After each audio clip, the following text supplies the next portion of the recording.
what about when you already have disparities in the community? So, for example, we were talking earlier about the Black-White Dissimilarity Index in Detroit, where we're one of the most segregated populations by those two different populations, second only to Gary, Indiana.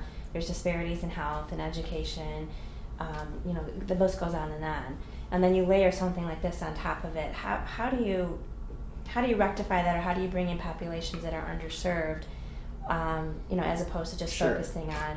One of the things we do in the study is we attack a number of myths. Those myths being that larger immigration creates unemployment, that immigrants in particular, specifically with the African American community, create unemployment and drive down wages. So we look at those through economic studies and economic analysis to say that's actually not the case. In fact, there's zero correlation. In fact, immigrants tend to go to areas where there's tremendous economic growth, and so you have what you see across this country is that urban cities in the north and northeast and Midwest, like Detroit, which have large African American populations, and because of this global change in manufacturing and industrialism, have large African American unemployment, have very, very, very low immigrant populations. So the correlation just isn't there.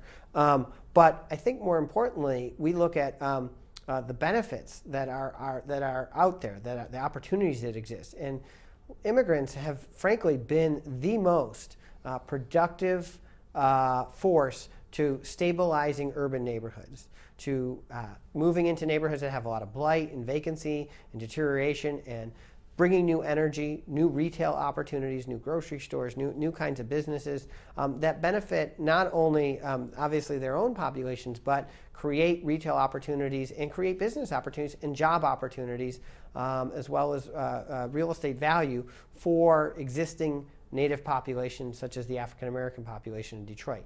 One of the reasons that Detroit has struggled so much compared to other urban cities, and I'm talking about the inner city now, in inner city neighborhoods, is because it has not benefited from immigration the way, say, a New York or a Boston or a Minneapolis, the comparisons that we draw in the study have.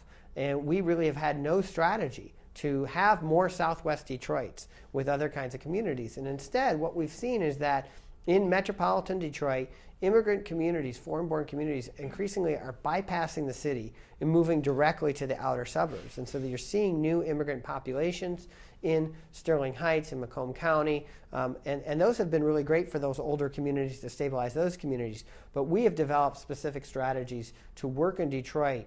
We also make work in Detroit so that African American communities, so that urban communities will benefit from a new global Detroit as well.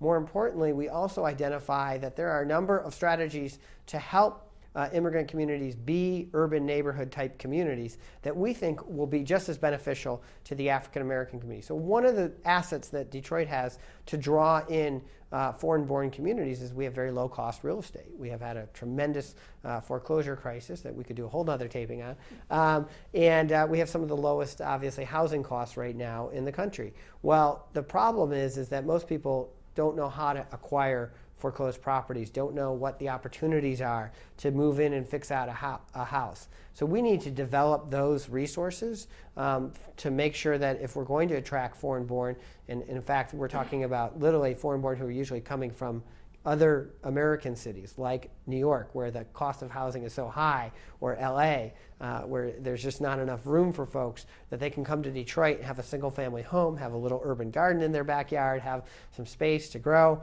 But we need to make the resources available, the technical assistance guidebooks on how to buy foreclosed property in Detroit, how to access vacant homes. Those resources, frankly, those guidebooks and technical assistance would be incredibly valuable in the African American community as well, where you have a number of Detroiters who say, hey, I have some resources. I could fix up a home and maybe become a landlord and a property owner, but I don't know how to navigate the very complex banking system. Similarly, we looking at other immigrant welcome activities that we're modeling on. There's some wonderful job training, job credentialing, job placement programs. Those are programs that, and entrepreneurial programs, those are programs that should be tailored and can be easily tailored to the domestic populations, the African American populations that already exist in Detroit that don't have enough opportunities like those programs to benefit from. I guess the last question I wanted to ask you, Steve, is how fast do you think we can start to see positive results from some of the recommendations in the report? You know, the world has become so globally connected that the second we launch, I believe we will start to produce those results.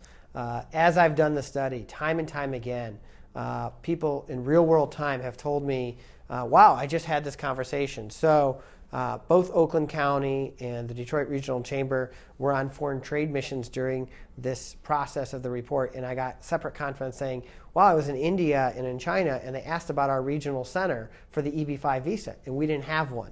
So the second we create that, we're going to create those kinds of connections. Similarly, I recall when I was in the state legislature, where we had this ridiculous interpretation of who could get a driver's license in Michigan, so that you could be a legal resident in Michigan, you could be a foreign student, you could be here on a skilled worker visa, and according to, at the time, our Secretary of State and our Attorney General, you would not be able to get a Michigan driver's license, no matter what, even though you have legal residency status.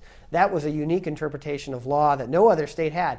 And the Detroit Regional Chamber at that time was on a trade mission bringing foreign investors and businesses to Michigan, and literally had someone show them a smartphone with the story saying Michigan driver's license is restricted for foreign nationals. And so why would I want to invest in your state when I can't drive around? So that really a lot of this stuff, I think that some of these forms of modern communication, the internet, and media may actually blow things up to maybe larger than they actually are. But I believe the second that we become a Welcoming Michigan, we launch a Welcoming Michigan campaign, we get designated as a regional center, we begin our marketing brochure for making this region with our Canadian neighbors an attractive place for global firms. I believe the second we begin to launch those things, we will have subtle but profound impacts on global investment and regional economic growth.